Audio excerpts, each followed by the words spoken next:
ইসলামী আন্দোলন বাংলাদেশ খেলাফত মজলিসের মধ্যে এই পয়েন্টে কোনো বিরোধ থাকতে পারে না। চরমনাইয়ের সাথে শাইখুল হাদিসের পরিবারের কোনো বিরোধ থাকতে পারে না। জমিয়ত উলামায়ে ইসলামের সাথে এই পয়েন্টে আমাদের কোনো বিরোধ থাকতে পারে না। নিজামী ইসলামের সাথে কোনো বিরোধ থাকতে পারে না। হাতে হাত রেখে রক্ত দিয়ে যেভাবে আমরা জমিনে আমাদের মালিকানা কায়েম করেছি, আমাদের ভাইরা শাহাদাতের রক্ত দিয়ে কাফনের কাপড় পরে তারা যেভাবে কবরে গিয়ে শুয়ে আছে, ঠিক সেভাবে প্রয়োজনে আবার কাফনের কাপড় দিয়ে পাগড়ি বাঁধতে হবে।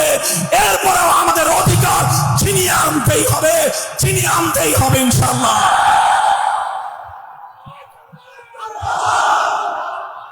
আজ আমরা কান্নাকাটি করি, অনেক আমাদের আফসোস হয় যে আমাদেরকে মূল্যায়ন করে না, আমাদেরকে এই করে না, সেই করে না। আরে তুই মারো তাদের এই সমস্ত মূল্যায়নের। নিজেদের রাজনৈতিক নেতৃত্ব প্রতিষ্ঠা করো, পায়ে ছুঁয়ে সালাম করতে বাধ্য হবে। আমার প্রশ্ন আমার বর্তমান বাংলাদেশের উলামায়ে কেরামের মুরব্বী মহিউস সুন্নাহ হাফিজাহুল্লাহর প্রতি। আপনার যাত্রাবাড়ি মাদ্রাসা বিশাল মাদ্রাসা, মুআল্লিম, মুজাক্কি, মুসলিহ, মুবাল্লিগ সব তৈরি হচ্ছে, দাঈ ওয়াইজ তৈরি হচ্ছে, মুহাক্কিক তৈরি হচ্ছে, কিন্তু জাতীয় পর্যায়ে রাজনৈতিক নেতৃত্ব দেওয়ার মতো কয়জন আপনি রাজনৈতিক নেতা তৈরি করেছেন? মুফতি মনসুরুল হক সাহেব হুজুর, আপনার মেধা যোগ্যতা সম্পর্কে সবচেয়ে বড় ওয়াকিফ আমি জানি। আপনার কাছে বিনীত প্রশ্ন যে আপনারা সব তৈরি করেছেন, আপনার জিন্দেগির প্রায় 50 সাল মেহনতের মাধ্যমে কয়জন ব্যক্তি রাজনৈতিক ময়দানে নেতৃত্ব দিচ্ছে এবং আপনি তার সরপরস্তি করতেছেন? সেই বিষয়গুলি আমরা কনফিউজড। আমি বলতে চাই যে কথা, উম্মতের সব লাইনে মেহনত যেরকম হওয়া জরুরি, কোন একটা লাইনের মেহনতকে এক চুল পরিমাণ আমি গুরুত্ব কমাচ্ছি না। তবে সেই সাথে আমি যুক্ত করতে বলছি, এই সকল বড় বড় দ্বীনি ইদারাগুলো থেকে সুপরিকল্পিত ভাবে আগামী দিনে এই জমিনে নেতৃত্বের বাগডোর সামলানোর জন্য যোগ্য কায়েদে মিল্লাত রাজনৈতিক নেতা তৈরি করতে হবে। আমাকে যাই বলতে বলবেন, ঘুরে ঘেরে আমি ঘুরে ঘেরে সবকিছুর ভিতর দিয়ে কিন্তু আমি রাজনীতি পর্যন্ত আসবো।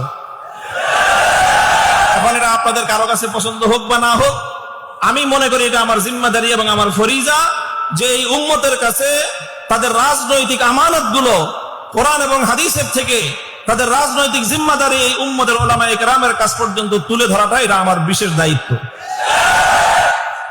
শাপলা চত্বরে নবী প্রেমিক আল্লাহর পয়গম্বরের আশিক রাসূল উম্মতদের রক্তের ঋণ যদি তোমরা ভুলে যাও, ইতিহাস তোমাকে গাদ্দার হিসেবে চিহ্নিত করবে। কিন্তু যখন আল্লাহর নবীর ইজ্জতের হেফাজতের জন্য শাহাদাতের রক্তের নজরানার প্রয়োজন হয়, তখন সেই নবীর ইজ্জতের জন্য রক্তের নজরানা কারা দিতে প্রস্তুত, শাপলা চত্বরে বাংলাদেশের উলামায়ে কওমিয়া প্রমাণ করে দিয়েছেন। বিজয়ের ভিত শাহাদাতের রক্ত দিয়ে আল্লামা আহমদ শফী জুনায়েদ বাবুনগরের সন্তানরা কায়েম করেছিল। রক্ত দিয়ে শাপলা চত্বরে বিজয়ের বীজ রচনা করা হয়েছিল।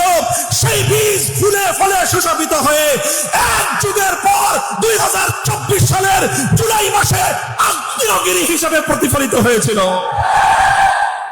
এই স্বাধীনতার সূর্য লাল হওয়ার জন্য সর্বপ্রথম যে রক্তের ফোঁটা আল্লাহর জমিনে পতিত হয়েছে, সেটা ছিল আশিক রাসূল হেফাজতে ইসলামের রক্ত।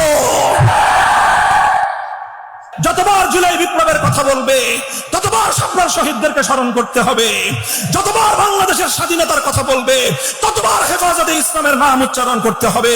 যতবার ফ্যাসিবাদের বিরুদ্ধে কথা বলবে, ততবার শহীদে ইসলাম আল্লামা জুনায়েদ বাবুনগরের নাম উচ্চারণ করতে হবে, আল্লামা আহমদ শফীর নাম বলতে হবে। এই মালিকানা আমরা প্রতিষ্ঠিত করেছি দিনের পর রাত, রাতের পর দিন কারাগারের অন্ধকার কুঠুরিতে দিন গুজরান করে। এই মালিকানা আমরা প্রতিষ্ঠিত করেছি স্বৈরাচারী লেডি ফেরাউনের চোখের উপর চোখ রেখে কথা বলে। এই মালিকানা আমরা প্রতিষ্ঠিত করেছি স্বৈরাচারী জালিম ইতিহাসের কুখ্যাত বর্বর শাসকের হুমকি আর ধমকিকে উপেক্ষা করে। আমাদেরকে বাদ দিয়ে নতুন বাংলাদেশের আলাপ আলোচনা কশ্চিনকালেও গ্রহণযোগ্য হতে পারে না।